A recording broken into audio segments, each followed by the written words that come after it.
Olá, bom dia, 10 horas 2 minutos, horário de Brasília. Vamos lá, tá começando mais uma edição aqui pela Jovem Pan do sua revista radiofônica que segue até às 11h30.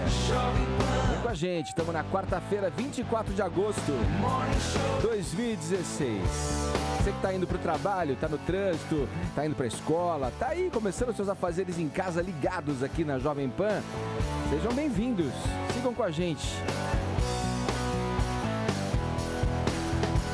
Tô aqui com Paulinha Carvalho. Bom dia, Paulinha. Bom dia, Ed. Bom dia, Ellen Brau. Buenas. Olá, Cláudio Julio Tonioli. É amanhã, bom dia. É amanhã, né? Hoje não é hoje, né? Hoje é amanhã. Vou te perguntar de novo amanhã pra você dizer, é hoje. Vamos em frente, o programa tá só começando e vem movimentado nessa quarta-feira.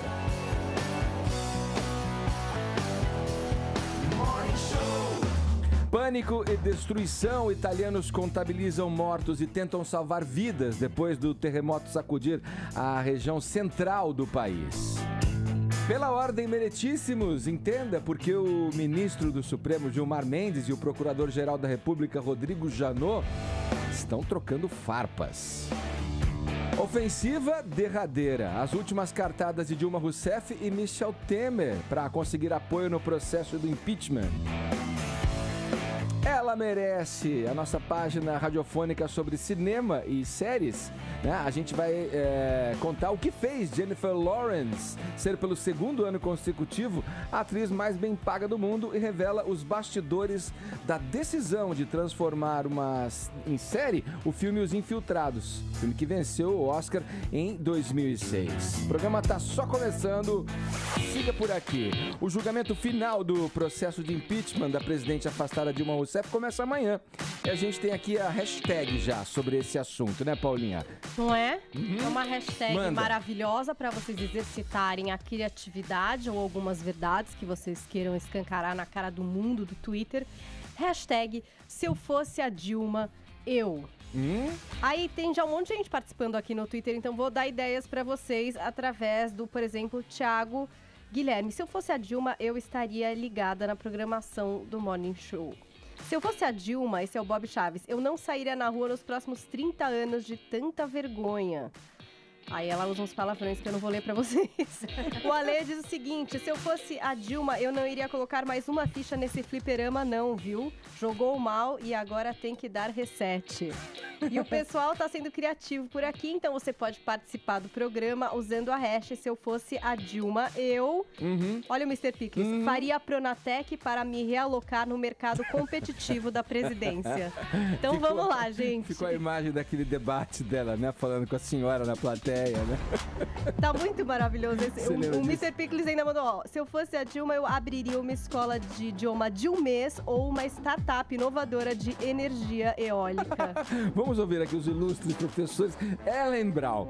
Como é que você completaria essa hashtag Se Eu Fosse a Dilma, Eu? Eu dava um vrá na sociedade porque eu tô magra. O problema é de vocês agora, meu amor. Toda mulher vai se identificar comigo. Tô magra, dane-se o resto. Pegaria sua bicicletinha e daria um rolê.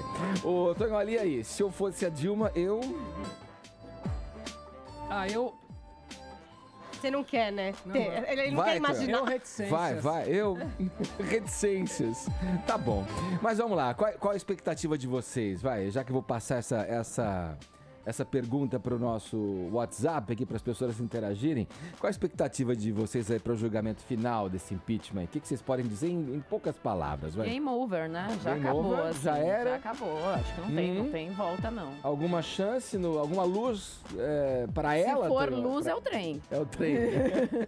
E aí? Não, o que vai acontecer é que já começou a maior articulação do PT, já começou ontem a levar o Lula como virtual candidato à presidência do partido, vez que nós sabemos que ele vai ser condenado em segunda instância, vai se tornar inelegível em 2018. E se eu fosse a Dilma, a partir de amanhã, onde ela vai ser fulminada, eu tentaria articular uma outra liderança para manter o partido vivo. Acho que a ideia agora não é manter Dilma, como acho que o PT tem que se refazer e achar um nome que não passe por todos esses que a gente conhece. Em vez que Os nomes que têm a mesma idade, digamos, partidária que a Dilma e o Lula estão na oposição a eles, também vão ser fulminados na Lava Jato. Acabou no sentido assim, liquefez, infiltrou água por dentro, não sobrou nada. A pergunta que se faz, Ed, é quem que a gente vai colocar no lugar dessa gente? Porque vai todo mundo dançar. Ô Tonholi, só pra... E fala-se na possibilidade também, pelos desmandos aí do partido, da própria impugnação da sigla, né? Ou tem esse assunto no meio político, não tem? Sim. Explica pra gente por que tem isso. O sonho, no fundo, da Procuradoria é você extinguir todos os partidos que receberam dinheirões aí do esquema do Petrolão, né? Agora, é uma tarefa difícil, até porque a gente está vivendo nesse assunto que nós vamos tratar mais à frente, que é se colocar em questão as delações premiadas, né? Talvez se eu falar isso agora, eu vou fazer um spoiler de uma pauta que vai vir mais tarde no programa, né? Então é melhor eu me conter. Mas a questão é, a ideia fundamental é extinguir os partidos que estão envolvidos até o pescoço com isso. Por enquanto, a gente tem como fortes candidatos pedidos de extinção contra o PT e contra o PP, não é?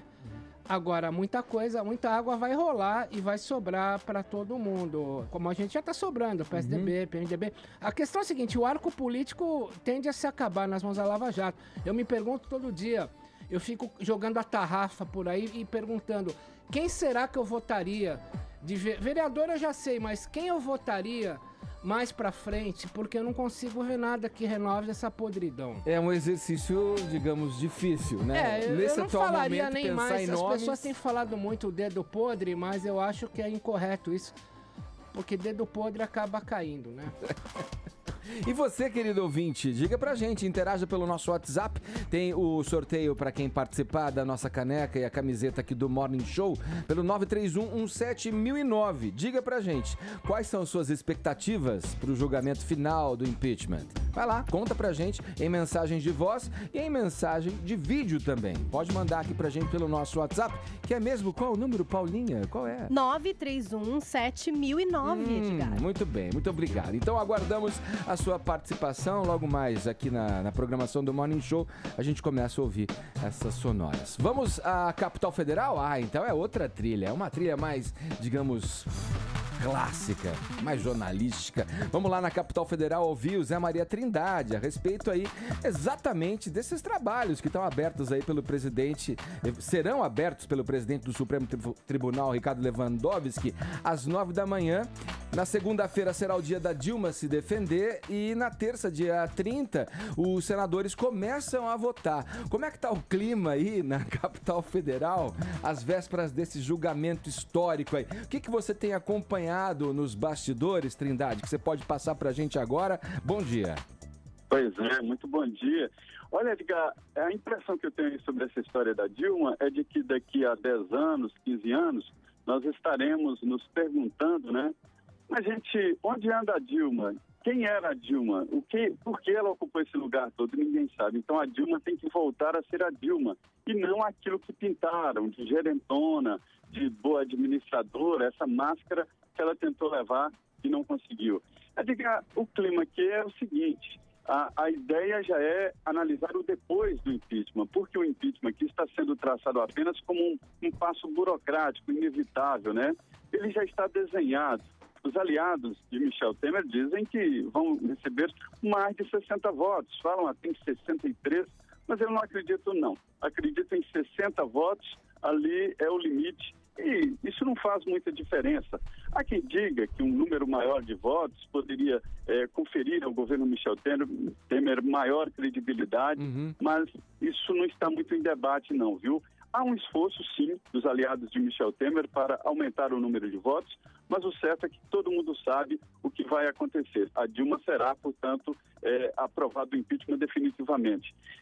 A novidade aqui é que os líderes de oposição a Dilma, os novos governistas, querem antecipar o processo e, por isso, não vão fazer todas as perguntas que têm direito as testemunhas apresentadas e nem mesmo a presidente Dilma na segunda-feira na fala dela aos senadores, né?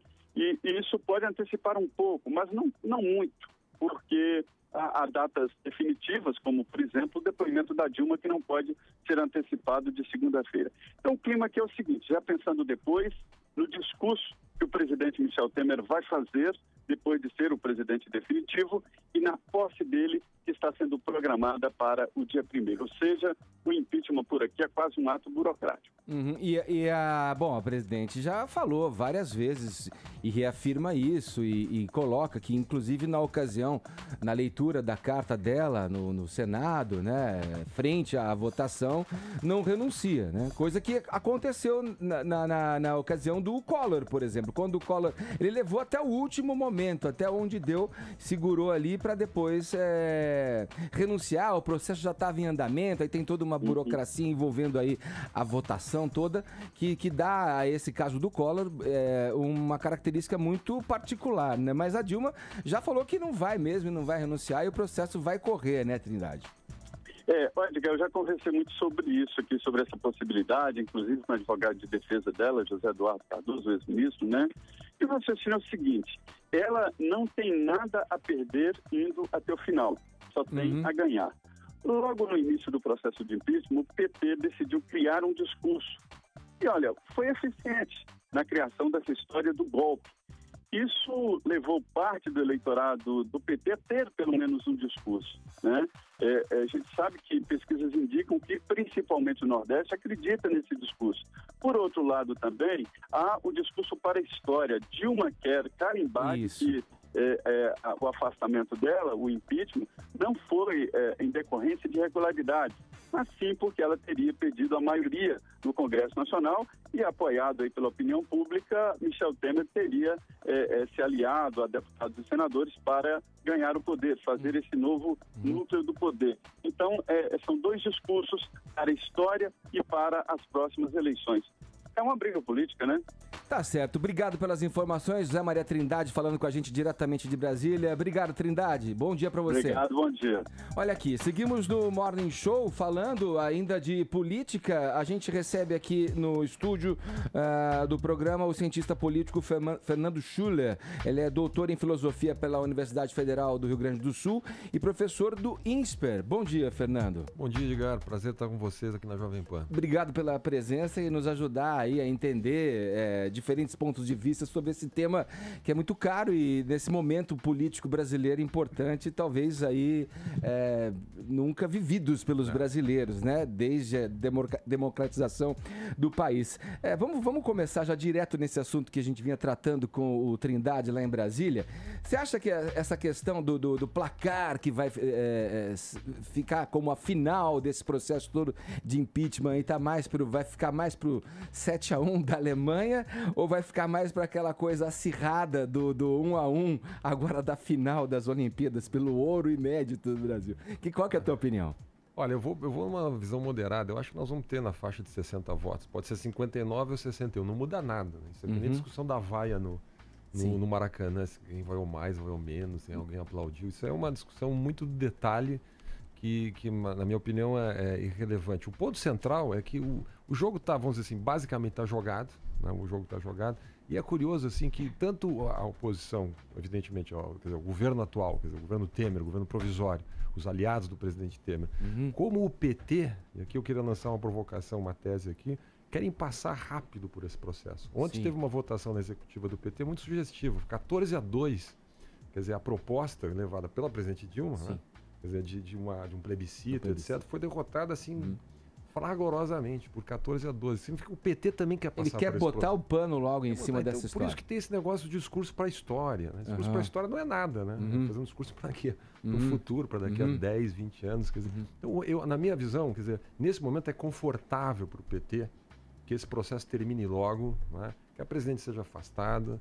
Quer Quer dizer, inclusive a ideia do presidente Lula voltar à presidência do partido, ou seja, virar essa página do governo. O governo estava pesado para o PT, os erros continuados, o estilo da presidente Dilma, quer dizer, tudo isso estava sendo desastroso. Então, quer dizer, acho que o Brasil precisa passar rapidamente por esse processo com menos trauma possível. O presidente vai lá, vai fazer o seu discurso. A oposição, inclusive, eu acho que eu estou com a atual situação, né, os apoiadores do presidente vão evitar fazer muito discurso para o processo andar mais rápido possível, né? E o presidente Temer toma, eu acho que a grande discussão do Brasil hoje é o seguinte, é o day after, né? Quer dizer, qual é o tamanho do trauma que vai se ter. A teoria do golpe não colou, ela colou na militância do PT, né? Quando você fala, por exemplo, que tem apoio no Nordeste, porque no Nordeste o índice de apoio que o PT, o presidente Lula, o presidente Dilma ainda tem é muito alto, né?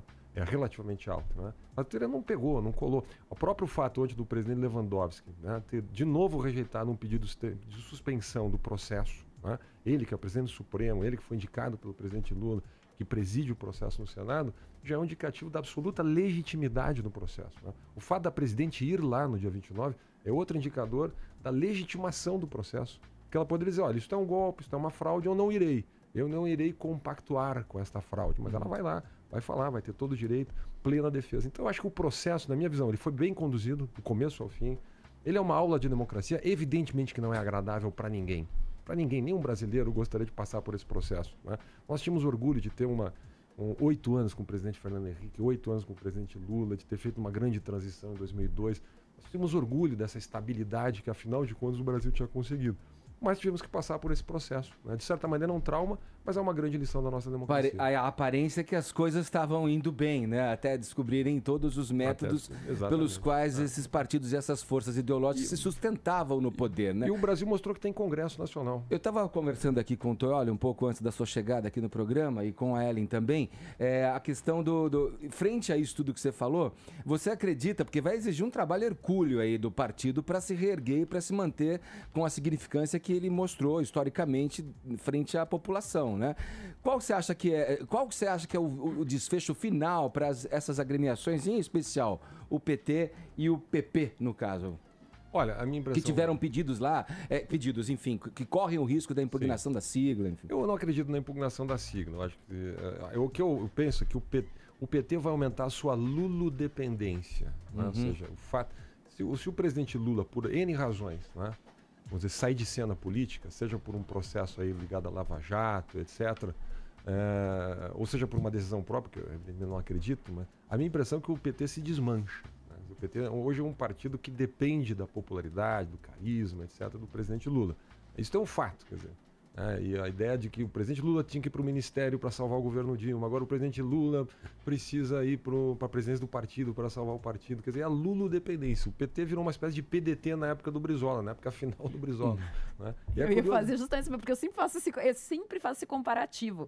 Eu digo que o Lula se assemelha muito ao Brizola em seu caudilismo, assim. O Brizola fundou e afundou o PDT, de certa forma, e o Lula parece estar fazendo o mesmo com o PT, por se tornar tão personalista dentro do partido. É essa visão também, Schiller, não? Isso é a realidade, tem nos mostrado isso. Quer dizer, a ideia de que, o prefeito Haddad agora precisa de novo, foi eleito em função do presidente Lula, agora precisa de novo do carisma do presidente Lula para a eleição. Quer dizer, essa lulodependência, quer dizer, por isso eu gostei muito do artigo hoje do Hélio Gaspar, não sei se vocês leram, muito interessante o artigo dele. O Brasil precisa de uma oposição, o Brasil precisa de um partido de oposição, seja uma esquerda renovada, que faça a crítica do poder, que tome questões sociais e tal, mas num ponto de vista, primeiro, republicano, que aceite as regras do jogo, que aceite a democracia, que tenha uma visão moderna da política, que seja um partido, não apenas, vamos dizer assim, um aglomerado de políticos em torno de um líder carismático. Eu acho que são todas reflexões que vão estar abertas a partir do processo de impeachment. A gente está aqui, vou pedir licença ao Fernando, cientista político do INSPER, que está com a gente conversando aqui sobre todo esse processo envolvendo o julgamento final aí no processo de impeachment da presidente. A gente está na linha com o senador Ronaldo Caiado, ele é senador pelo DEM de Goiás, para falar exatamente, repercutir essa questão. Senador, bom dia, obrigado pela entrevista aqui com o Morning Show. Senador? Bom dia, Capítulo, e a todos os ouvintes da Jovem Pan do Morning Show. Senador, a gente está aí frente à votação, aos trabalhos, né, que vão definir a situação do país e eu me referi aqui quando comecei a nossa conversa com o cientista político Fernando Schuller, do INSPER, que está com a gente aqui no estúdio, sobre esse placar final aí. Fica a questão, o Fernando acha que o resultado não vai interferir na facilidade ou dificuldade que, por exemplo, a efetivação do presidente Michel Temer vai ter à frente do país. Você compartilha dessa opinião? Você acha que agora o resultado vai ficar mais para o 7-1 lá da Alemanha ou para o 1-1 disputado dessa final olímpica aí? E o que isso implica na facilidade ou dificuldade que o governo Temer vai ter frente ao país? Bem, eu acho que será o grande divisor de águas. Até agora, o governo está alegando que a sua incapacidade em poder tomar medidas mais duras, mais amargas, em decorrência desse processo que se arrasta a vai chegar a mais de 120 dias no Senado Federal. E que depois de passada a fase da interinidade, aí sim, como presidente do processo, ele terá condições de poder arrumar a casa. Nós sabemos que já desmontaram bastante, né? O aumento dos servidores já coloca em risco grande parte do ajuste fiscal. Agora, mais ainda, com essa iniciativa de tentar expandir isso para o Ministério Público Federal, para o Supremo, senador, nós sabemos que faz um efeito cascata. Senador, então, eu entendo. Senador, a gente está com um problema na ligação. Vamos tentar fazer de novo a conexão para o áudio ficar melhor? Vamos tentar fazer a ligação novamente, senador. Um momentinho, só que a gente retoma. Bom, você vê, Fernando, Concordo plenamente. Você concorda com o que o Caiado estava falando? Concordo plenamente. Eu acho que o mercado, chamado mercado, a sociedade, os atores políticos, etc., estão todos em compasso de espera, né? Porque o governo alega o seguinte, olha, com razão na minha visão. Quer dizer, como o governo hoje é um governo provisório, fragilizado, dependente de 2, 3, 4 votos no Senado e assim por diante, ele tem muito mais dificuldade para apresentar claramente o seu programa de reforma, né? Para jogar pesado na negociação com grupos corporativos, barrar aumentos de setores corporativos do judiciário, do funcionalismo público federal, negociar duro com os governadores, impondo mais restrições fiscais para negociar a dívida dos estados, né? Jogando pesado na extraordinária proposta, na minha visão, de limitação do gasto público, né? Nominal à inflação do ano anterior, etc., no Congresso, para colocar a idade mínima na Previdência. Tem um programa de reformas duro. Não vamos pensar que o Brasil está louco por esse programa de reforma, não. A sociedade brasileira é conservadora. A gente teve uma pesquisa, idade mínima de 65 anos tem 3% de apoio na sociedade. Então a gente diz, o governo precisa, a sociedade precisa também, e o governo vai enfrentar. Então o senador Caiado tem razão nesse ponto. O grande momento, quer dizer, o governo Temer começa mesmo no dia 1º. E aí a cobrança vai ser muito dura em cima do próprio governo. Agora, Schiller, você falou sobre essa questão das reformas, né, que o governo teria que fazer e que, dependendo do placar do impeachment, ele ganha mais ou menos legitimidade para isso, né? Pode ganhar mais ou menos legitimidade para isso. E agora a gente viu semana passada o PSDB dando ali um apoio. Você acredita nesse apoio PSDB-PMDB para essas reformas, Schiller? O problema é que é um governo muito curto, né? Um governo de 2 anos e meio, pouco menos que isso. E já daqui a pouco a gente entra, na verdade é um governo de 1 ano e meio, porque daqui a pouco entra no clima eleitoral. Né? E o PSDB tem 3 candidatos, né? Quer dizer, eu acho um erro brutal para o país, nesse momento, discutir candidaturas, especular se o ministro Meirelles vai ser candidato ou não, se o presidente Temer pode ser candidato ou não. Precisa pensar um pouquinho, nós precisamos dar uma folga de discussão eleitoral de 1 ano e meio no Brasil para alavancar esse processo de reforma. Então, eu vou dizer assim, eu quero fazer aqui, talvez seja o que a gente chama de wishful thinking, né? Eu quero achar que eu tenho razão. Né? Então, não é o momento de discutir quem vai ser o candidato em 2018, nada. Eu espero que o PSDB faça o que ele, acho que é o seu papel, né? Que é empurrar o processo de reformas, porque esta agenda de reformas era a agenda eleitoral do Aécio Neves, né? Era a agenda eleitoral, foi a agenda de reformas do governo do presidente Fernando Henrique, que ficou incompleta, por exemplo, a reforma da Previdência, né? E eu acho que o papel do PSDB é exatamente pressionar o governo Temer para que ele acelere. Se for vamos dizer assim, se for esta pressão do PSDB, ele é muito bem-vindo. Mas como é que fica a questão, e muita gente pergunta isso, né? Quando você vota na chapa Dilma Temer, mas você vota num projeto de governo. Aí você votou no projeto da Dilma e de repente vê sendo executado o projeto do Aécio. O Brasil é um país estranho, viu? O Brasil é um país muito estranho. Na área econômica, especificamente por decisão da própria Dilma. Se você votou no projeto de governo que era do PT e agora vê o projeto de governo do PSDB sendo executado, você não, né? Como é que fica isso de legitimidade? O impeachment foi liderado por uma facção da situação, dentro da coalizão. O PSDB não liderou o processo, a oposição não liderou o processo. O senador Caiado teve um desempenho brilhante em todo o processo, mas não é ele que liderou o processo, não é o Democratas que liderou. Foi esse grupo do PMDB, né? Do ministro Padilha, Romero Jucá, Wellington Moreira Franco, Michel Temer. Foi este grupo político que liderou o processo, né? Na minha visão, eles lançaram um documento no ano passado, né, Ponte para o Futuro, que basicamente era um programa do PSDB. Então esses são os paradoxos do Brasil. O Brasil não se leva muito a sério o programa. Só dar um desvio aqui, um hipertexto nesse paradoxo do Brasil. Você acha que foi o PMDB que foi o grande articulador, né, opositor desse processo, e o PSDB foi PSDB, porque nunca expôs também uma oposição mais ferrenha, com mais afinco, se opondo ao governo do PT? Fazendo uma brincadeira, não é do DNA do PSDB. Não, exato. O PSDB é muito Faria Lima. Eu acho isso que eu muito chique, muito elegante. Né? Tem seu mérito, é muito elegante, mas não é um partido de rua. Né? Aqui na Paulista, né, o pessoal foi meio vaiado aqui, então não é o DNA do PSDB o confronto. O PSDB é o partido da busca do consenso, é um partido da diplomacia. Quem liderou não foi nem o PSDB, nem o PPS, nem o Democratas, nem o PSB que lideraram esse processo. Não foi a oposição que liderou. Foi um grupo de dentro da coalizão. Isso também eu espero que fique para a história. Olha aqui, vamos continuar o nosso papo com o cientista político o Fernando Schuller, que está com a gente aqui. Daqui a pouco também retomaremos o contato com o senador Caiado. Vamos dar uma pausa nessa conversa, a gente já volta. Agora 10 horas 28 minutos, horário de Brasília. 93117. Você pode interagir com a gente aqui, mandando sua mensagem de voz, o seu vídeo, né? 9317009. Tem uma outra parte do número. O que aconteceu quando eu tive uma dislexia momentânea? Assim, o que aconteceu?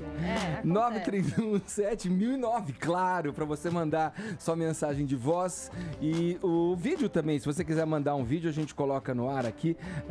Vai lá, qual é o assunto de hoje, Paulinha? É a sua expectativa para o julgamento final do impeachment. É isso aí, conta pra gente. E aqui no Twitter a gente tá usando a hashtag Se Eu Fosse a Dilma, Eu. E aí você pode completar a frase, como por exemplo fez o Gabriel Santoro. Eu desci a rampa do Planalto de bike e ainda chamava o Temer de Bambi à la Vampeta. Pois podia fazer que nem Vampeta, da cambalhota também, né? Na rampa, né? E ainda mais motivado por alteradores de consciência, como estava o Vampeta na hora da cambalhota. Aqui uma hora, vou contar essa história. Vou aproveitar a expertise aqui do Fernando Schuller, cientista político. Fala o Schiller de novo, Edgar. Só pra Schiller. Gente... tá, só pra gente... Bonito, é não, assim? É que eu gosto. É uma mistura de U com I, né? É Schiller. Lindo, ele fala. Ô, Fernando, vamos usar a tua expertise agora de uma maneira mais malemolente, mais brasileira, mais brincalhona. Como é que se completaria essa hashtag que a Paulinha inventou pra hoje? Se eu hoje? fosse a Dilma, eu... Puxa, que dureza, hein? Em primeiro lugar, eu acho que continuaria no regime, continuaria na bicicleta. Importante isso aí. Ela já anunciou que vai fazer uma viagem. Eu só não entendi porque ela disse que vai fazer uma viagem pelos países da América do Sul. Isso eu não entendi. Né? Ela fez essa afirmação. Exatamente. E eu acho muito bom passar os próximos meses no exterior. Podia fazer mais ampla essa viagem, né? Europa, Oceania, Ásia. Inferno, aquelas loucas. Conhecer tigres asiáticos, ir para Singapura, ver como é que é uma economia aberta, como é que funciona, né? Ir para a Inglaterra, visitar o parlamento inglês, ver como é que é uma democracia parlamentar com instituições fortes, né? Entender essas coisas todas. Acho que faria muito bem para a presidente. Ela vai curtir muito. A presidente Só também não entendi porque ela disse assim, quero frequentar as livrarias de Porto Alegre. Né? Olha. Porto Alegre tem excelentes livrarias, né? Nós gaúchos. O estado que mais lê, bons né? Sebos, né? Excelentes sebos. Acho que a presidente vai ter uma vida muito tranquila, muito divertida. Olha só, interaja com a gente, 931-7009, tem a caneca do Morning Show. Vamos dar uma caneca pro Fernando, que acho que ele merece, já pela participação, né? Uma caneca do Morning Show pra ele. E você, ouvinte, concorre também, interagindo com a gente, respondendo a pergunta. A pergunta do WhatsApp é o que você acha que vai dar no final dessa história. Boa. É mais ou menos isso, resumindo. É isso Agora aí. que vai ter esse julgamento final do impeachment, o que é que você espera que aconteça? Conta pra gente. Agora 10h35, horário de Brasília. Seguindo com o Morning Show dessa quarta-feira, vamos retomar agora a nossa conversa. A gente estava entrevistando o senador pelo DEM de Goiás, Ronaldo Caiado, falando a respeito desse processo aí, final da votação, do julgamento do processo de impeachment da presidente Dilma Rousseff. Tá me ouvindo bem agora, senador? Agora estou lhe ouvindo 100%, Edgar. Agora tá ótimo, a gente também tá ouvindo o senhor. Vamos lá, para quem não estava acompanhando a nossa conversa, a gente vinha falando sobre essa questão que envolve o julgamento agora, a partir da semana que vem aí, né, senador? Eu queria saber o seguinte, supondo que a presidente Dilma esteja acompanhando aqui a nossa programação, ouvindo o nosso glorioso Morning Show, o que o senhor teria a dizer a ela nesse momento, senador? Primeiro, dizer que era hora de um gesto de maior preocupação com o país, e não com um projeto de ordem pessoal, né?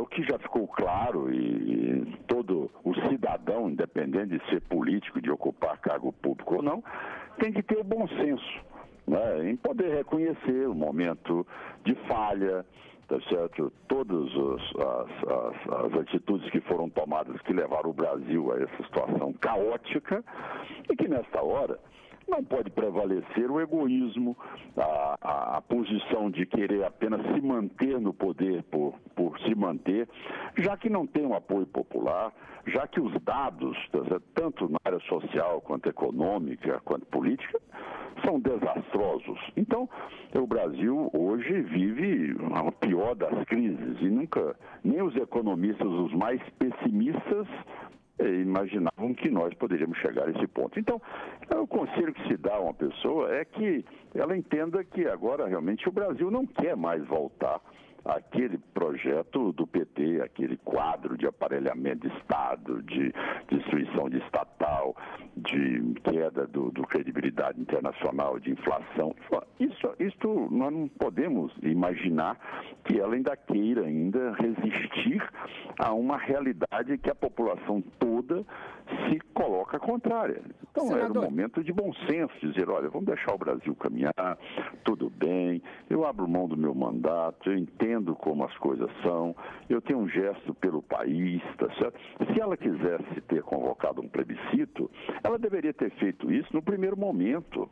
Ela deveria ter dito, olha, tudo bem, eu fui eleita, mas hoje existe essa movimentação de milhões para o Brasil, eu me subordino a um plebiscito, vamos então avaliar se a população deseja uma nova eleição, eu conclamo e coloco meu cargo à disposição. Aí sim seria uma postura elevada, uma postura republicana. Agora, no momento em que ela já sabe até o resultado que vai ser da votação, ela querer colocar isso não cheira bem, quer dizer, não traz uma boa imagem, tá certo, para o eleitor e para o cidadão brasileiro que está desempregado e todo mundo com essa ansiedade toda. Eu tive a oportunidade de dizer que a votação do dia, é lógico que vai ser arrastado do dia 30 para o dia 31, e vai ser aquela sensação de alívio. O cidadão vai falar, poxa, aquela respirada assim, bom, agora vamos começar de novo, mas pelo menos vamos começar dentro de novos critérios, exigindo que se mude realmente a prática que foi implantada pelo PT nesses 13 anos. Senador, uma perguntinha para o senhor. A gente tem um projeto de lei 1202 de 2007 chamado Defesa de Interesses. Ele está engavetado desde 2013 e ele tratava de legalizar a figura do lobista, né? O senhor acha que se a gente tivesse hoje legalizado a figura do lobista, como é nos Estados Unidos, a gente teria evitado essa pletora de lobistas de empreiteiras frequentando a Câmara, o Senado e por aí vai, vez que nós teríamos o cara identificado com o crachazinho lobista, como acontece nos Estados Unidos? O que vai acontecer com o lobista agora que o país está sendo passado a limpo, senador?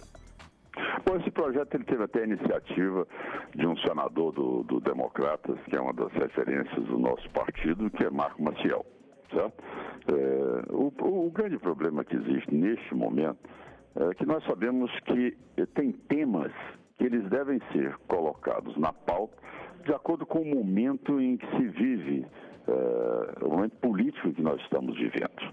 Ora, nesta hora, eu acho que é muito mais importante nós tentarmos mudar a forma.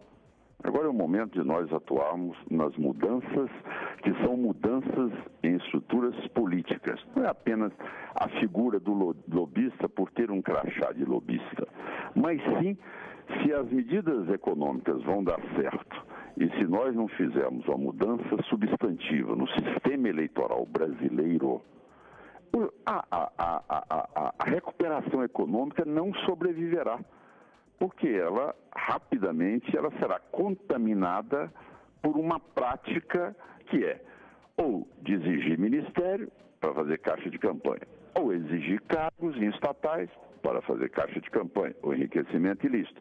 Então, ou nós vamos trabalhar na causa que tem, vamos dizer, desenvolvido todo esse processo de aparelhamento, de corrupção, de fatia de poder a cada partido, que hoje é uma proliferação ímpar de partidos, ou você trata deste assunto como a causa principal, ou a recuperação econômica ela não será capaz de resistir todas essas invasões que vai sofrer dentro desse método que foi, olha, o deputado ou o senador tem que ter um ministério, porque o partido dele é tanto, ele tem que ter uma diretoria numa Caixa Econômica, no Banco do Brasil, ele tem que ter uma outra na Petrobras. Então, isto aí, hoje, deformou a política. Então, não é apenas a figura do lobista, é muito maior do que isso. Senador. Então, ou a reforma vem, ou senão nós estaremos enxugando gelo diante desse quadro atual. Senador, eu gostaria de participar aqui da nossa conversa o cientista político Fernando Schuller, que nos acompanha nessa manhã aqui no Morning Show. Por favor, Fernando. Tudo bom, senador Caiado? Tudo bem, Fernando. Deixa eu lhe fazer uma pergunta. Há uma certa expectativa da sociedade, do mercado, de um gesto concreto do novo governo, a partir do dia 1º, em função das reformas. Então eu queria lhe perguntar, o senhor conhece tão bem o Senado, conhece tão bem o Congresso, tem clima no Congresso, tem clima no Senado, por exemplo, para aprovar num ano eleitoral que a gente está entrando agora na campanha municipal e tal, para ir à frente, para aprovar projetos assim polêmicos, como idade mínima da Previdência, como a limitação da expansão do gasto público, ou seja, existe algum nível de consenso, existe apoio para esse tipo de medida dura esse ano no Congresso? Cara, a pergunta sua procede. E veja, quem é que está assumindo essa posição de desgaste para ter que explicar isto? Exatamente o Democratas e o PSDB. Agora, interessante é que você vê, o PMDB é o maior partido da base do presidente da República, o partido do presidente da República. É o partido que o presidente fala uma coisa e as suas lideranças aqui no Senado Federal encaminham votos contrários. Ou seja, ontem nós fomos surpreendidos pelo senador Raupp. Olha, não é possível nós propormos agora reajuste de salário de servidor. Se o Brasil quer fazer um ajuste fiscal, cada um tem que pagar ou dar a sua cota de contribuição. Agora, não é justo você querer reajustar salários que já são altos, tá certo? Em pessoas que já têm estabilidade funcional, em detrimento de uma situação que está a saúde ou que está o desempregado. Então, qual é a credibilidade que terá um governo amanhã vir apresentar a reforma da Previdência? Falou, então quer dizer, sobre mim, que estou aqui pagando ano a ano, você quer aumentar o meu período de trabalho. Aí, vamos dizer, fazer a reforma trabalhista. Então o senhor quer me fazer maior flexibilização, sendo que, no entanto, as pessoas que compõem as corporações que conseguem manter um lobby forte em Brasília, esses têm reajustes. Eu vou dar um caso, vou passar um caso assim rápido para vocês. Um professor na Universidade Federal, tá certo? No país hoje, na área de medicina, que é a minha área que eu conheço bem, ou seja, com pós-graduação, com doutorado, com pós-doutorado, com vários trabalhos publicados, com pesquisa, com tudo feito, tempo integral, ele aposenta hoje com R$17 mil bruto. Aposenta, tempo integral.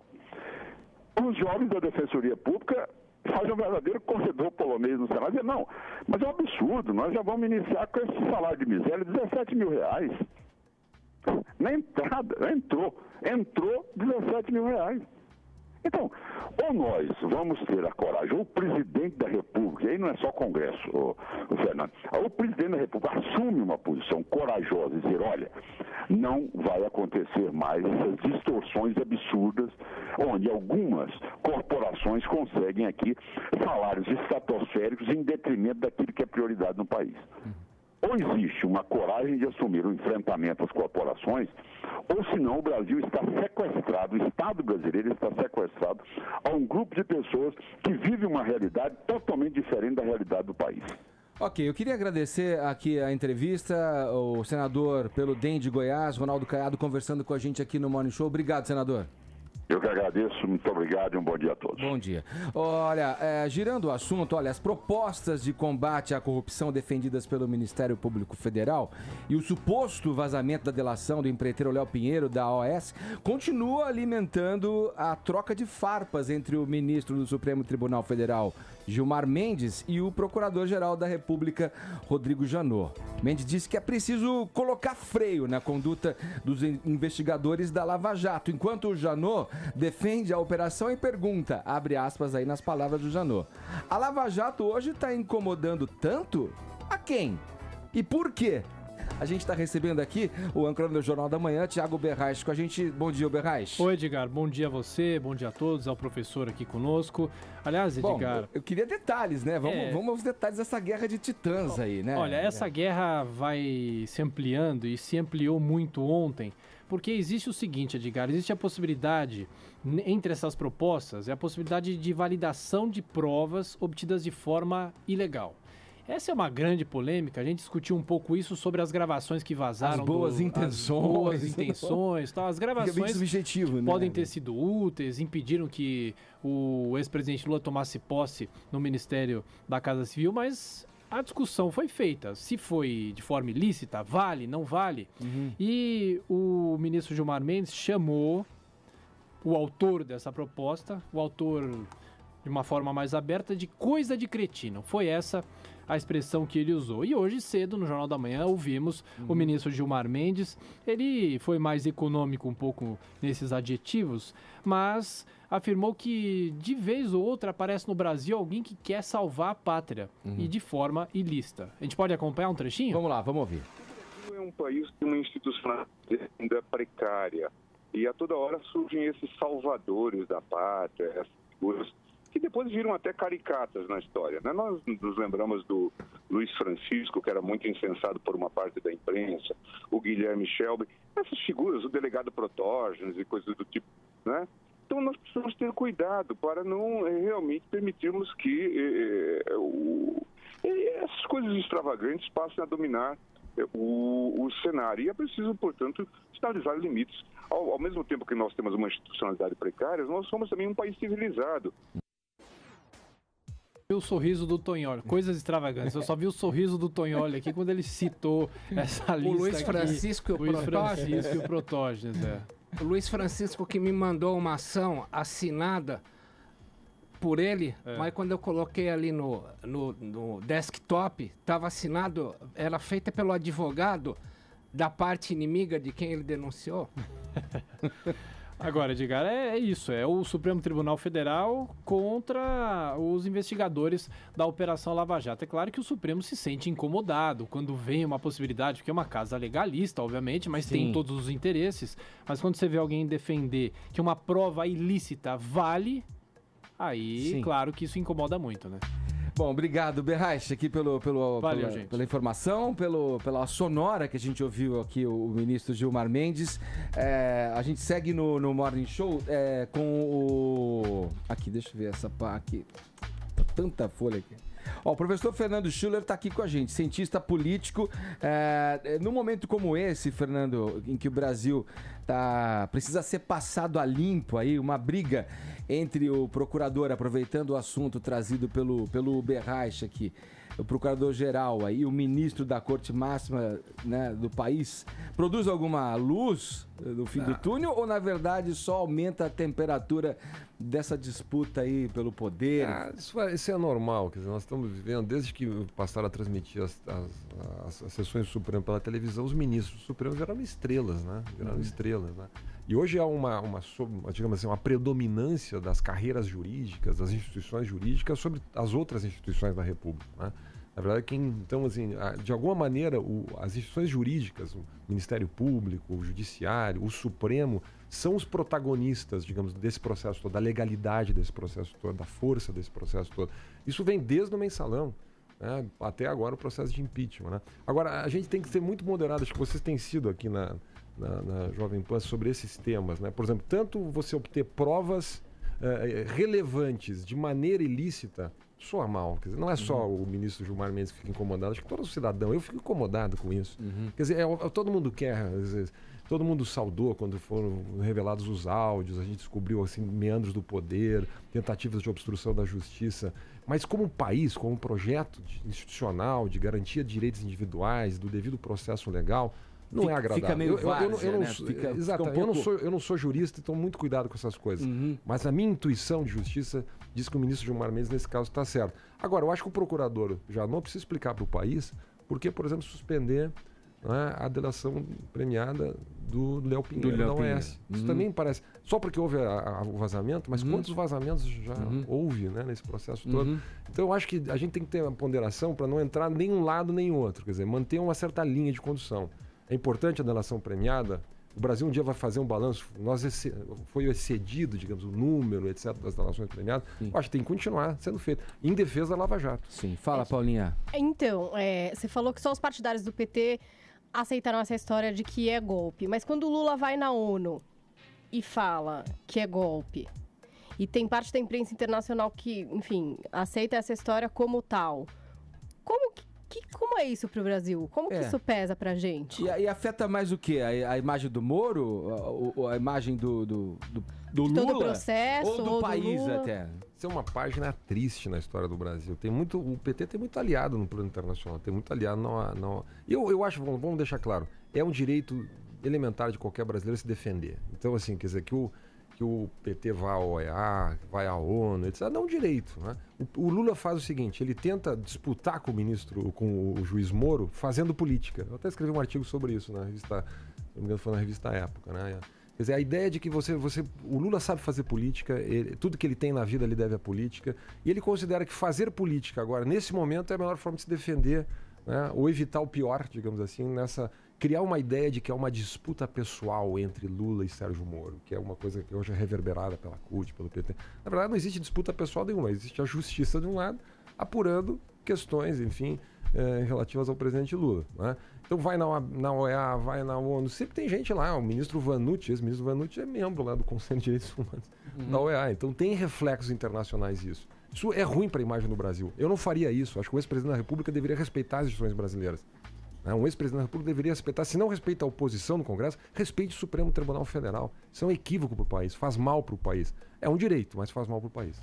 Schiller, a gente está vendo, hoje o Jornal Valor Econômico traz uma informação de que a Lava Jato pode ressuscitar Castelo de Areia. Isso significa o quê? Que cada vez mais tentáculos da Lava Jato está chegando a todo mundo, a toda a classe política. Eu sei que é difícil, né? A gente sempre tenta extrair isso dos cientistas políticos, que é meio uma previsão aí, mas como é que você vê esse cenário para 2018? Assim, como é que vislumbra essas eleições de 2018, se isso chegar a realmente toda a classe política, todos os partidos? Tanto por parte dos próprios políticos, né? Será que a gente tem uma grande renovação ou não? Quanto dos eleitores, porque pelo menos eu tenho a impressão, quando eu vejo aqui os feedbacks de redes sociais, essas coisas, que há uma tendência de uma raiva à política, uma negação à política muito grande também, né? Olha, Ellen, vou te fazer uma provocação, assim. Eu acho que o eleitor, ele grita muito. Vamos brincar um pouquinho. O cachorro ladra muito, mas morde pouco. Na minha visão, quer dizer, o eleitor põe na rede social, xinga, diz que não aceita mais política, vai votar em branco e tal. Na hora H, ele vota nos mesmos de sempre. Vê as pesquisas eleitorais, vê a nossa cidade lá em Porto Alegre, estava vendo o Nordeste, quer dizer, mesmo aqui em São Paulo, quer dizer, Na verdade, por quê? Primeiro porque não tem muita alternativa. É isso que eu ia dizer, porque fica difícil a escolha, né? Você tem as alternativas... Entre o ruim e o pior, né? Você tem os atuais partidos políticos, os partidos da base do Centrão, né, os partidos da base do governo, seja este ou o anterior. Quer dizer, então o eleitor, na verdade, ele diz que o Congresso Nacional Brasileiro ele tem uma taxa de renovação de 39%. É muito baixa a taxa de renovação do Congresso. 50% do nosso Congresso, nossa Câmara dos Deputados, aliás, é feita por herdeiros de dinastias políticas. Né? O Leonardo Pisciani, filho do Pisciani, assim por diante. Né? Então, o eleitor brasileiro, ele ladra muito, mas morde pouco. Mas e se vem aquela ideia do Salvador, da nova política, de alguém que não é ligado à política, isso pode ser que colhe bem, então, em 2018, Olha, né? O Brasil está prontinho para uma aventura populista, né? Como nós tivemos lá em 89 com o Collor de Mello. Só não apareceu o líder populista ainda. Não apareceu. Novo caçador de marajás. Espero que não apareça, mas o Brasil está prontinho. Essa ideia de um Trump, né? A ideia do cara, o outsider, o Ciro Gomes. O terreno está fértil para isso. Está fértil. O Ciro Gomes ele tenta fazer, o sujeito que é um outsider, o sujeito que vai contra o sistema, vai contra Brasília, né? Vai contra tudo isso que está aí, etc. Mas só não apareceu esse personagem ainda. Espero que ele não apareça. Ô, Fernando, para a gente finalizar aqui, o tempo já está acabando. Muito se fala da tal reforma política necessária para o país seguir adiante com uma saúde melhorada aí, né? Na tua opinião, né? O que você acha que... Por que não acontece? Se todo mundo acha que isso é definitivo e crucial para o país melhorar, por que é tão moroso esse processo? O Brasil foi o último país, eu sempre digo, o Brasil foi o último país do Ocidente a acabar com a escravidão. No dia que votaram a Lei Áurea, tinha senadores no Congresso contra, o Barão de Cotegipe, por exemplo, dando contra. O Brasil é um país procrastinador. Isso a gente tem discutido muito no INSPER, né? A gente culpa o governo, os políticos, mas será que a sociedade... Esses dias eu ouvi um psicanalista falando, ele diz assim, será que a sociedade deseja as reformas?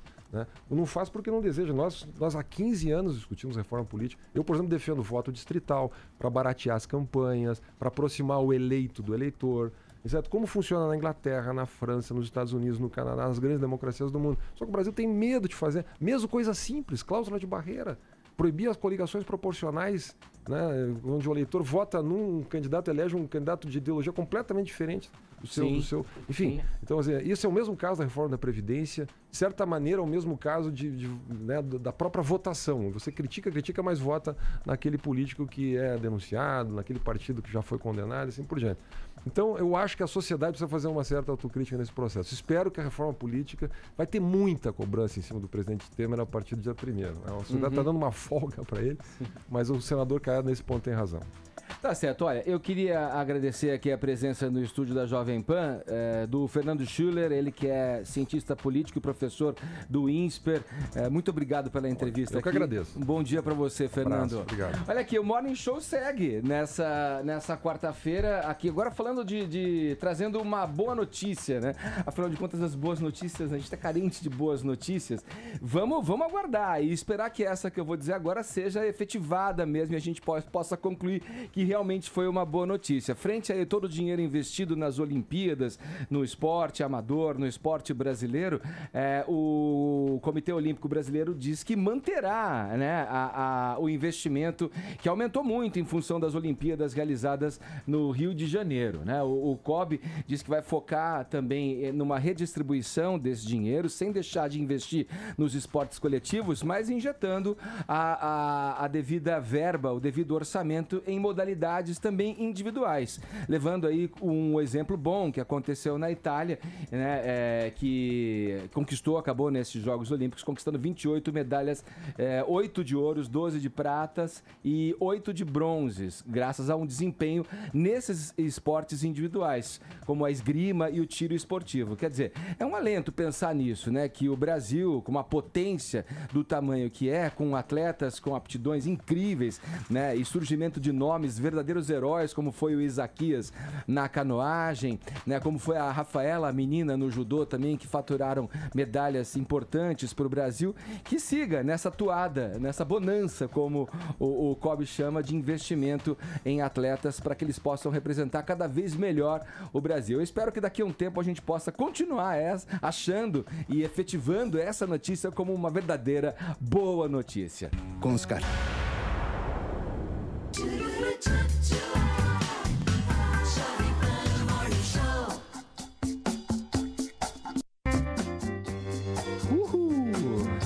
Ufa, né? Nervioso esse programa até agora, hein? Nossa, tensão. Uau, Acho que tá todo mundo, né? Assim, numa urgência, né? Vamos dar uma relaxada? Vamos falar da nossa pergunta pelo WhatsApp 931-7009. Para você que interagir, tem sorteio de um kit do Morning Show com a caneca e a camiseta do programa. Pergunta de hoje para ser respondida no WhatsApp, Paulinho. Quais são as suas expectativas para o julgamento final do impeachment? Tem uma mensagem de vídeo aqui. Vamos ouvir? Vamos ouvir e ver. Fala aí, galera do Morning Show. É Daniel Leite aqui do Butantã. Fala, Daniel. Olha, se eu fosse a Dilma, eu tomava vergonha na cara e assumia os crimes de responsabilidade que eu cometi e assumia que eu deixei milhões de brasileiros desempregados, destruir a nossa economia em nome de um projeto de poder esquerdista ridículo. É isso que eu faria, eu assumia os meus erros para ter um pouquinho de dignidade na minha velhice. Um abraço aí, galera. E é louco, né? Que assim, pô, tudo bem, né? Pode ser de esquerdista, pode ser direitista, mas se for direito, né? Pode, né, cometer coisas que foram cometidas. Tem mais sonoras aqui pra gente ouvir. Os ouvintes estão participando e enviando pra gente. Tem mais uma aqui que chegou e que concorre também ao nosso kit, ó. Bom dia, gente. Aqui é o Caio. É o seguinte, o que eu vejo, que eu espero, é que a Dilma saia mesmo, o Temer assuma e que os nossos políticos comecem a olhar um pouco mais para o Brasil, não só para os bolsos dele, mas sim para o Brasil. É isso que eu queria muito, e a juventude olhasse melhor para a política. Um abraço. Bom dia, pessoal do Morning Show. Aqui é o Sandro de Minas, Cambuí, e pedir um favor ao pessoal do Petralha parar com duas coisas: dizer que é golpe e chamar um presidente de presidenta. Dói meus ouvidos. Tchau, Dilma. Até outro dia. Bom dia, Morning Show. Meu nome é André, sou motorista da Uber. Ouço todo dia o programa de vocês, adoro. E eu acho que a Dilma, ela tem que se recolher, ou Cuba, ou Venezuela, os países que ela adora. Que vai ela dar um rolê, não vai? E deixar a gente em paz. É isso aí. Bom dia, bom programa. E vamos que vamos. Vamos que vamos. Bom dia, Morning Show. Meu nome é Maria Iris, sou moradora aqui da Consolação. Sabe o que eu acho que vai acontecer? Acho que deveria já até ter acontecido. Se a Dilma e o PT amassem o Brasil, ela já teria renunciado para acabar com isso, que eu não aguento mais isso. Ela vai ficar com a cara de tacho lá, você entendeu? Vai ser o 7-1 da Alemanha. Todo mundo quer botar um fim nisso aí, né? Até o próprio PT, né? Como o Fernando conversou aqui com a gente, Na né? conversa dela com o Renan, né? O Renan Calheiros disse que ela teve uma conversa por telefone, que ela disse que ela quer que acabe logo a situação. Nossa, imagina, que situação, hein? Mais uma aqui, vai. Bom dia, Morning Show. Aqui é Elisete de São Paulo. A minha expectativa, julgamento da Dilma, é tchau, querida. Eita. Oi. Bom dia, pessoal do Morning Show. Aqui é a Thaís de Piracicaba. E colocaram na sua água, Thaís? Essa é minha expectativa aí, ó. Viu pelo tom da voz, Paulinha? Super animada. Tô Ela entendendo. fala em caps lock, tipo Alckmin, né? Tipo, você ouve em caps lock, assim. Ela tá bem animada com o que vai acontecer, né? Bom dia, Morning Show. Meu nome é Marcos de Ouro Fino. E eu acho que a Dilma vai sair. E isso vai deixar o povo um pouquinho mais triste, porque nós vamos perder o melhor stand-up comedy que já lá ao vivo. Sou João aqui de Maringá, espero que a política brasileira e os políticos em gerais façam a reforma política, a reforma tributária e a nossa grande reforma do judiciário, que está uma pouca vergonha. Tá aí, ó. Tem mais mensagem aqui no Morning Show. Não dá pra ouvir mais agora, mas você concorre ao kit, né, da caneca e a camiseta, com a caneca e a camiseta aqui do programa. Vamos falar com o Vinícius Moura, que já está a postos aqui na bancada. Opa, que foi meio tite essa daí, hein, meu? Sim. Titi. Ô, Edgar, mais arrastado que o impeachment, só o Masterchef, né? Então, e aí?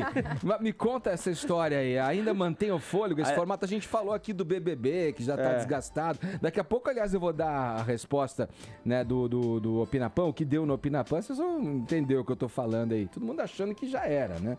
E o Masterchef, tem fôlego para outras edições Aliás, ainda? quando o Masterchef começou, Tonho, olha, a Dilma ainda era presidente do Brasil, não existia Pokémon GO. O MC Biel ainda era famoso. Tinham 252 caras no começo. Gente, era muita gente. BlackBerry eram apenas frutinhas. Muita coisa. Então foram 21 participantes na seletiva final. fora aquela fase de audições, né? Nossa, que tem era todos muita aqueles outros gente. participantes. Então se arrastou demais, Edgar. Ontem foi a final. A audiência até que se manteve estável. Tipo 5, 6, 4? 5 a 7 pontos Olha de aí. audiência a média. Ontem, 8,5, 8 pontos de média com pico de 9,5 pontos. Então, assim, a audiência tá ok. Agora, eu acho que a Band tá querendo transformar o MasterChef num programa de pegadinha repetida, que você fica passando toda hora. E você não pode fazer isso com um produto que hoje é o principal produto da Bandeirantes. Depois que eles perderam o futebol, o MasterChef é o grande sucesso da Band. E aí eles tiveram 2 edições. Logo em seguida da segunda edição já passaram o MasterChef Kids. E logo em seguida do MasterChef Kids, a terceira edição. Em outubro agora, vem o MasterChef Profissionais. Ou seja, não tem como você não desgastar um programa como esse. Isso que já tem mais 200 outros gringos e, enfim, do gênero, continentes né? de Do cozinha. gênero, exato. E aí você... E não só na TV, no YouTube também tá impregnado desses programas, né? E aí você teve Lembrei da 21... Bela Gil que teve neném em casa. Eu não sei porquê. Falar em Bela Gil, o vencedor de ontem, o Leonardo, né? Ele namorou a Preta Gil, né? Ontem vazou essa informação, em 2005, 2006, ele namorou a Preta Gil. E a Preta, que é fanzaça do MasterChef, ontem até depois do anúncio, ela parabenizou ele. A Preta namora mesmo. Ela namora Isso quem aí. ela quiser. Ela namora. Agora, foram 21 participantes, e aí pra piorar a situação, Edgar, foram 21 participantes mornos, sem muito apelo, sem muito carisma. Insossos, pra ficar Vamos lembrar, por exemplo, da segunda Tinha edição, Jiang. a gente lembra da Jiang, a gente lembra do Fernando, que todo mundo detestava o Fernando. Tinha a Aritana, que era a filha do Oscar Maroni.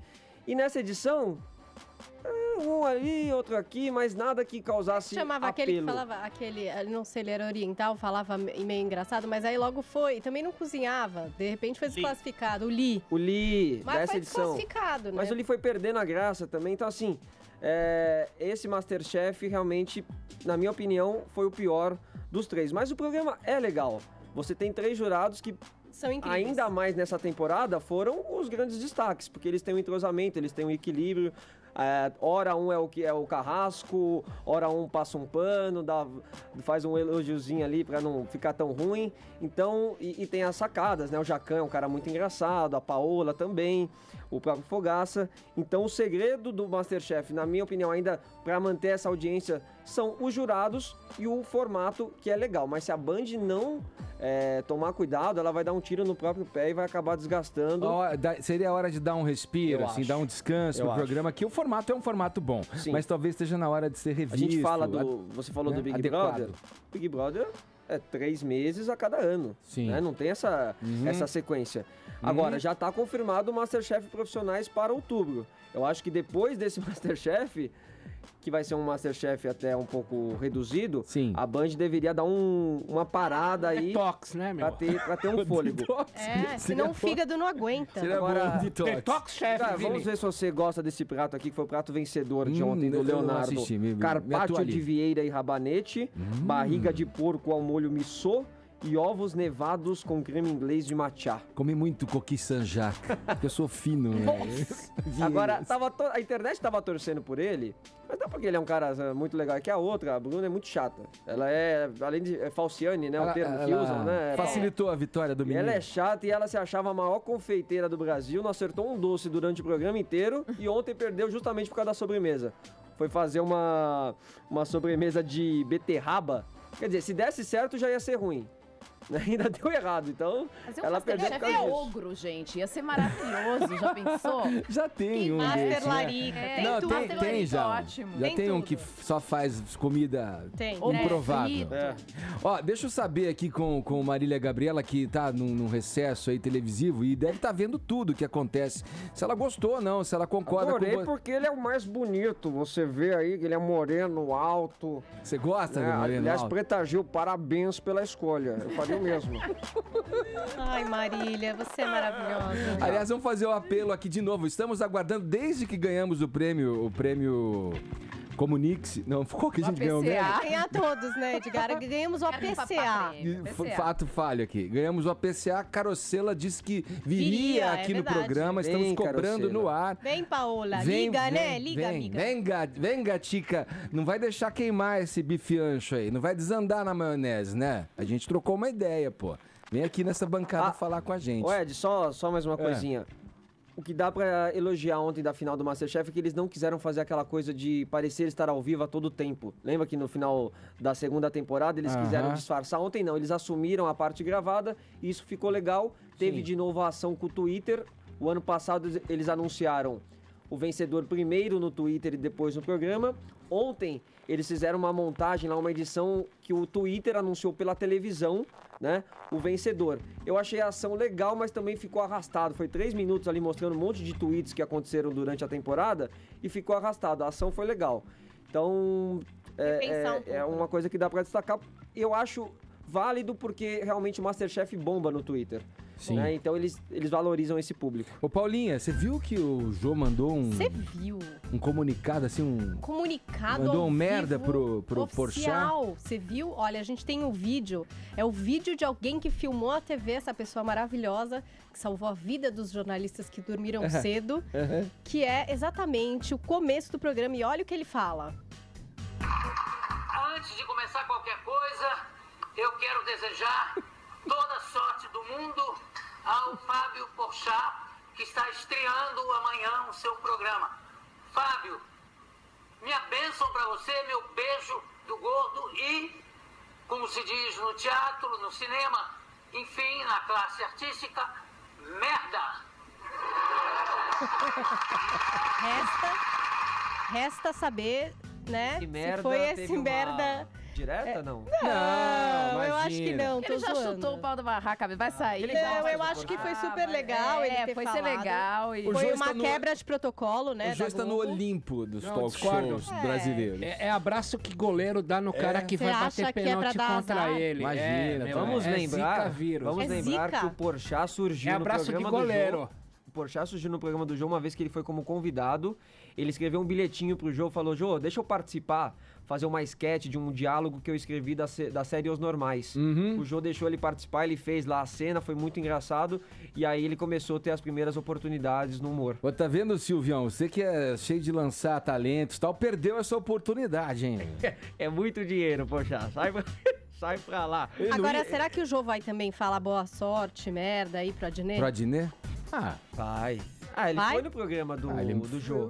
Ele fala pra quem ele quer, né, também. Então, mas não sei. Tô jogando O aqui Adnet convidou pra ele pra ir no programa dele. Será que vai? Acho que sim. Vamos acompanhar, então. Acompanharia. Mas ele deu a benção, painho Jô. Deixa eu dar aqui a resposta do Opinapan. A gente perguntou aqui, você acha que o BBB já era? Tá desgastado, né? Tem que acabar mesmo? Sim ou não? Era uma possibilidade. O Tite acha que sim. Tá desgastado? Não aguento mais.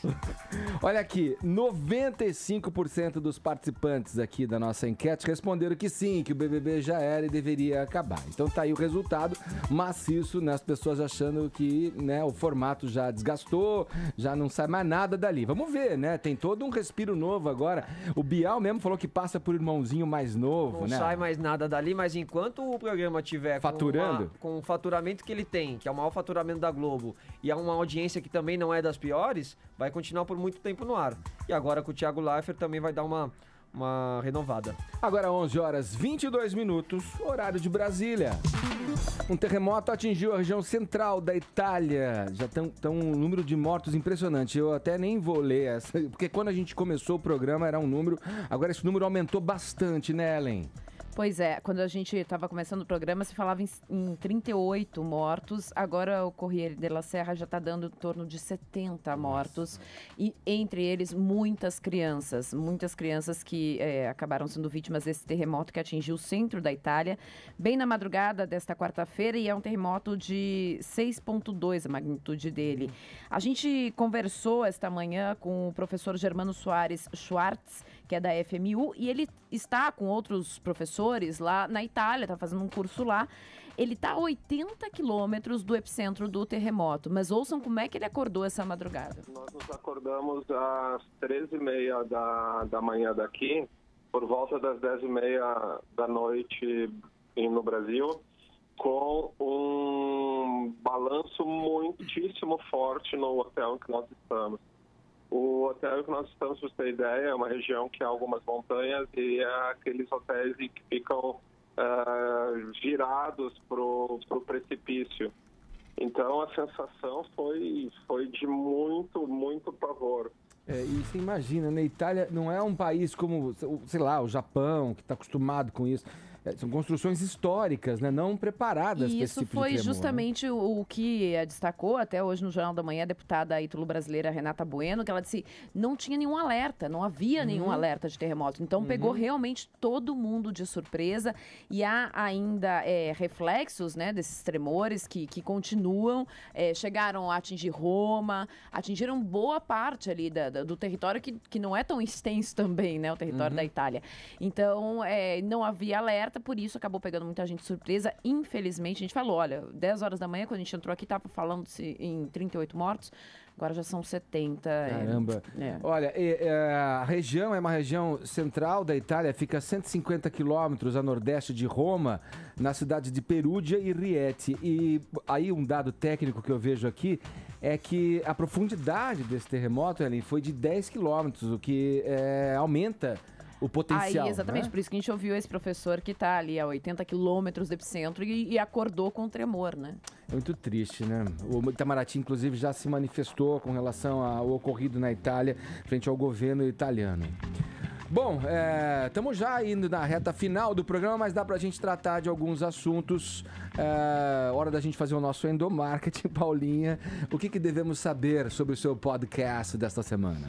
Eu, a Amanda Garcia e João Guimarães, a gente conversa sobre a minissérie Justiça, que está no ar na Globo, né? Transmissões na Globo segunda, terças, quintas e sextas. A gente vai fundo na história entre elogios, claro que eu, pelo menos, estou gostando muito, eles nem tanto. E críticas também, né, Edgar? Já surgiu questão aí a respeito do sotaque, que não está muito afiado para ser de Recife, às vezes você fica meio perdido, onde é que esses caras estão? Enfim, e a explicação dessa trama que é um emaranhado aí entre 4 histórias diferentes, que tem em comum a prisão de 4 pessoas por 7 anos. E lá também surgiu uma questão, Edgar, de falar assim, que a Globo sempre vai nos medalhões, né? Faz uma minissérie só com nomão, né? Cauã Raymond, Débora Bloch, não arrisca muito. O que é bem diferente de série gringa, que vem com muito anônimo, né? Gente que a gente, enfim, nunca viu, Mas mais iniciante. O Jesuíta, por exemplo, que tá nessa série. Tá nessa Jesuíta, série. né? A Camila Mardila também, do Que Horas Ela Volta, tá nessa série. Ela vai fazer Então. a esposa do Jesuíta, quando ele sai da prisão. Mas o Jesuíta já não é novo, né? Na Globo. mas Ele tem feito ótimos Se papéis. você comparar com esses nomes que você falou, é um artista, pode até falar que ele é desconhecido, vai. Mas é assim mesmo. Às vezes, eu acho que a Globo acerta em trazer Sim. Adriana Esteves e esse Que grande tá incrível, elenco. hein? Estão falando muito bem da interpretação O de ontem foi, dela, né? foi o núcleo dela, né? Ela que faz uma mulher que acaba presa. Eu não quero ficar dando spoiler aqui, né? Quem tá assistindo não quer exatamente saber de tudo que tá acontecendo para não dar spoiler, mas ela acaba presa numa história que começa quando ela mata um cachorro. É uma história bem sofrida, assim. Ela perde o marido, ela perde os filhos. Então, vamos ver como é que isso vai se desenrolar. No podcast, no Direto do Sofá, a gente discute bastante sobre isso. E aí, Ed, eu também queria falar de algumas séries internacionais. Vamos falar, eu quero saber. Estão gerando o maior borogodó. Feud que chama essa? Feud. Feud, que é uma adaptação do filme Os Infiltrados? Não. A Não gente é tem essa? a adaptação do filme Os Infiltrados. Essa foi são anunciado. coisas diferentes. Coisas tá. diferentes. O filme Os Infiltrados, que, como vocês sabem, venceu o Oscar, um filme de 2006 do Martin Scorsese, tinha no elenco Leonardo DiCaprio, Matt Damon, Jack Nicholson e Mark Wahlberg. Um elencão, né? Ele foi comprado os direitos pela Amazon, que no Brasil ainda não tem o serviço Amazon Prime, então a gente não consegue assinar, mas para se fazer uma série em cima do filme. Um filme super premiado, muito elogiado, com um elenco bombástico. E aí vai pro mundo das séries. Resta saber, né, Edgar, quem é que vai substituir esses atores tão incríveis. Aí tarefa difícil, né? Porque a gente já tem um material muito bom para ser adaptado. Parece que a história é a mesma, não vai ser nada que se passou antes nem depois. Então, uma grande dificuldade para a pessoa que, por exemplo, vai ficar no lugar do Jack Nicholson ou do Mark Wahlberg, que, enfim, nesse filme tá muito maravilhoso também, o Leonardo DiCaprio. E aí tem uma outra série, Edgar, já prevista para o ano que vem, que se chama Feud. Essa série tá dando o que falar, primeiro porque o produtor executivo é o Brad Pitt, é a produtora do Brad Pitt, e ele é bom, ele tem um tino bom, ele sempre faz bombar as coisas dele. Segundo, porque o realizador é o Ryan Murphy, que é o cara que fez American Horror Story e American Crime Story, além de Scream Queens. Então é um cara que acerta muito nesse universo das séries. A história é incrível, porque traz como personagens principais as atrizes Joan Crawford e Bette Davis, que eram super rivais nas suas épocas áureas aí do cinema, mas que no final da carreira, elas resolvem se juntar para fazer esse filme, que é o que terá acontecido a Baby Jane, que é de 62, um filme que recebe indicação ao Oscar e tudo mais. A série vai centrar nisso, na rivalidade das duas e como elas se reuniram para fazer esse filme. E sabe quem é que vai fazer, por exemplo, a Joan Crawford? Vai ser a Jessica Lange. Quem vai fazer a Bette Davis? A Susan Sarandon. E aí eles têm anunciado pessoas maravilhosas no elenco, como o Alfred Molina, o Stanley Tucci e recentemente a Catherine Zeta-Jones, que vai fazer a Olivia de Havilland. E também eles anunciaram ontem a entrada da Sarah Paulson, que é a grande estrela de American Horror Story, que vai fazer a Geraldine Page. Então, assim, elenco incrível, maravilhoso, global, digamos assim, mas só que de Hollywood, né? Para fazer essa série Feud, que é esperada para 2017. Claro que a gente ainda não tem data por aqui. Então, vamos aguardar muitas novidades nesse universo das séries. E você que curte, ouça o Direto do Sofá. Já são mais de 10 episódios aí, imersões em séries e inclusive nessa Justiça da Globo. Boa, vamos lá. O ganhador hoje aqui na nossa sonora aqui, e mandou sonora pra cá, participou pelo nosso WhatsApp e levou. Foi o Caio, que é de São Paulo, participou com a gente. Obrigado a todo mundo que mandou mensagens em vídeo, mensagens em voz aqui pra gente no Morning Show. A participação de vocês é sempre muito legal, viu? E por aqui ficamos. Um beijo, Ellen. Beijo. Amanhã tem mais, viu? Você compareça aí, né? Tem um conterrâneo seu hoje, ficou todo empolgado no programa. Putz, esqueci o chimarrão, né? Amanhã eu vejo se eu trago. Valeu, Tonholi. Amanhã eu trago algo, afinal temos que comemorar o amanhã, né? É sim. É Que isso aí, será o pessoal. amanhã? Que é? Porra! Que voz foi essa aí, o... Que é isso aí? Quem é? I love you, Paulinha. I love you, Paulinha. Nossa, é um admirador secreto. Invadindo o Morning Show. Gente. Valeu, amanhã tem mais. Um beijo, Paulinha. Tchau. Gente, vai apagar a luz aqui, vai ser loucura. Essas coisas só acontecem por aqui. Amanhã tem mais. Tchau. Olha aí, você que tá no canal oficial do Morning Show, pode se inscrever por aqui, ó. Esse é o caminho. Assim você recebe todas as notícias a toda hora, também pelo YouTube do Morning Show. Vai lá, ó.